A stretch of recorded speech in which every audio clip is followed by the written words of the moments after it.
Good morning विद्यार्थी मित्रों। कक्षा 11 विषय भूगोल पाठ 1 भूगोल एक विषय के रूप में। भूगोल विषय की विषय वस्तु अत्यंत व्यापी है। इसके अंदर पृथ्वी पर के मृदावरण, जलावरण, वातावरण, जीवावरण और नुवंश आवरण का उद्भव और उत्कर्ष का विज्ञान का अध्ययन होता है। पृथ्वी पर के पांचों आवरणों का जो अध्ययन करने वाला विज्ञान है अर्थात भूगोल। प्राकृतिक संसाधन का मानव बेरोक उपयोग कर रहा है, जिसकी वजह से पर्यावरण प्रदूषण, पर्यावरण संकट और जैविक विनाश जैसी अनेकों समस्या उद्भव हो रही है। कार्ल रीडर नामक जर्मनी भूगोलवेत्ता ने कहा है कि भूगोल का अध्ययन पृथ्वी की सतह से शुरू होता है। ये जो भूगोलवेत्ता है ये जर्मन के रहने वाले थे।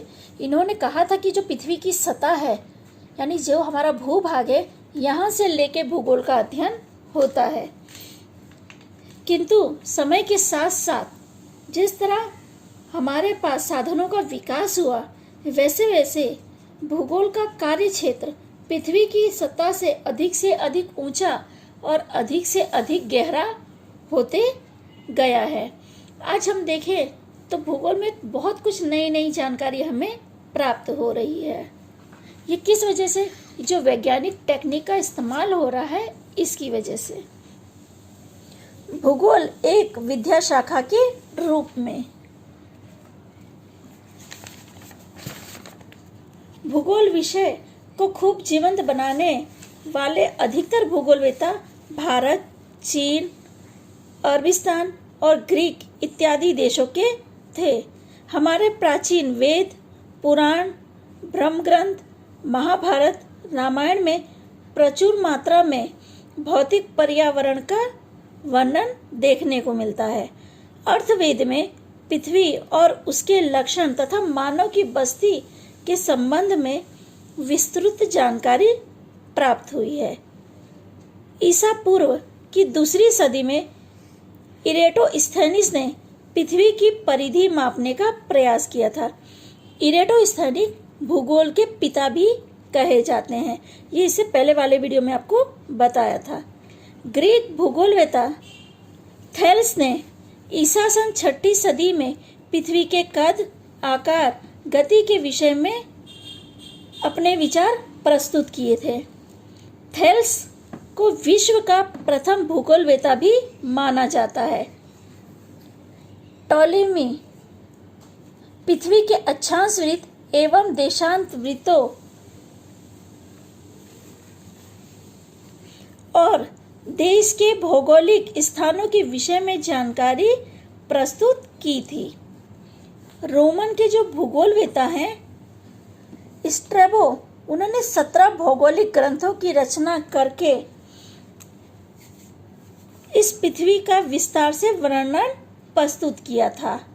यानी इस पृथ्वी के बारे में ज़्यादा से ज़्यादा जानकारी दी थी। भारत के आर्यभट्ट ने सूर्यमंडल के विषय में वराहन मिहिर ने पृथ्वी के व्यास संबंधित विगत से जानकारी प्रस्तुत की है। भास्कराचार्य ने गुरुत्वाकर्षण संबंधित जानकारी दी थी। ब्रह्मगुप्त ने खगोल और ज्योतिष विषय ग्रंथ की रचना की थी। इसके अलावा जो कालिदास है, यानी अपने हिंदी में जो कहते हैं महाकवि कालिदास ने अपने महाग्रंथ मेघदूत और कुमार संभव में भारत के पर्वत, लोकमाता समान नदी और जंगल के विषय में विस्तार से वर्णन प्रस्तुत किया था। इसके बाद इब्न बतूता नामक अरब भूगोलवेत्ता ने भारत की मुलाकात लेकर यहाँ की भूमि और लोक जीवन संबंधी जानकारी प्रस्तुत की थी। 18वीं सदी में विश्व के महान मुसाफिरों ने नए जलमार्ग की खोज की। उन्होंने पृथ्वी के भौतिक स्वरूप, देश के विभिन्न स्थानों, महासागरों तथा विश्व के विभिन्न देशों के निवासियों के विषय में जानकारी दी थी। जर्मन के A.V. हेम्बलेट, कार्ल रीडर, कांट्स और रेसेल इत्यादि महान भूगोलवेता ने भूगोल के विषय में विस्तृत से जानकारी दी थी। आधुनिक भूगोल का स्वरूप यूरोप महाद्वीप में तैयार हुआ था, जिसने प्राकृतिक तत्वों को प्रधानता दी थी। यानी भूगोल में प्राकृतिक तत्व प्रधान हैं, ये माना गया है। उसके बाद दूसरे स्थान पर मानव आता है। 20वीं सदी में पृथ्वी के भूपृष्ठ का अध्ययन नियमानुसार तथा क्षेत्रीय ऐसी दो दृष्टिकोणों से होने लगा। 1950 तक मानव जाति की समझ में आ गया था कि पृथ्वी पर निहित प्राकृतिक संसाधनों पर ही जीव सृष्टि का संपूर्ण आधार है। प्राकृतिक संसाधनों का विवेकपूर्ण उपयोग उनको समझ में आने लगा था। 21वीं सदी में प्राकृतिक भूगोल एवं मानव भूगोल दोनों को लगभग समान महत्वता मिली थी। 1960 से 1970 के दशक में गुणात्मक प्रविधियां और आधुनिक टेक्नोलॉजी का उपयोग भूगोल विषय में शुरू हुआ। 1970 के दशक में कृत्रिम उपग्रहों को अंतरिक्ष में प्रक्षेपित करके पृथ्वी के सतह के ऊपर के सतह के नीचे के पदार्थों का फोटो लेना संभव बना, जिसके परिणाम स्वरूप खनिज भंडार एवं जल स्रोत की जानकारी आसानी से प्राप्त हुई। कृत्रिम तथा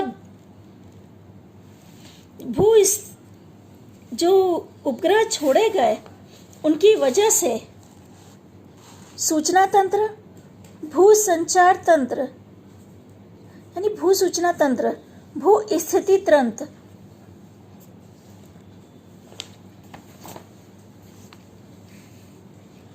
इस तकनीक से आसान बनी। भू स्थिति तंत्र यानी जो आप बोलते हैं ना GPS सिस्टम, जिसकी वजह से हम लोग आज आसानी से एक जगह से दूसरी जगह के बारे में जानकारी प्राप्त कर सकते हैं या एक जगह से दूसरी जगह जाने का मार्ग आसानी से खोज सकते हैं। तो ये किसकी वजह से संभव है? जो कृत्रिम उपग्रह छोड़े गए उनकी वजह से संभव बना है। वर्तमान में अंतरिक्ष सूचना तकनीक के विकास के कारण पर्यावरण भूगोल का मुख्य स्रोत क्षेत्र बन गया है। यानी जो कृत्रिम उपग्रह छोड़े गए उनकी वजह से काफ़ी कुछ आसानी हो चुकी है जल स्रोत खोजने में, या जो ज़मीन के अंदर विभिन्न प्रकार के खनिज है वो कहाँ पर स्थित हैं उसके बारे में। इसके अलावा पृथ्वी के अलग अलग फ़ोटो लेना आसान हो पाया है। और GPS सिस्टम जो मैंने आपको बताया हर किसी के मोबाइल में हम सब उपयोग करते, वो सिस्टम का उपयोग भी करना इसी की वजह से आसान बन सका है। आप एक लोकेशन पे खड़े होकर दूसरे लोकेशन के बारे में जानकारी प्राप्त कर सकते हैं। अगर ये कृत्रिम उपग्रह ना होते तो ये संभव नहीं होता। ठीक है विद्यार्थी मित्रों, बाकी की चर्चा अगले वीडियो में करेंगे।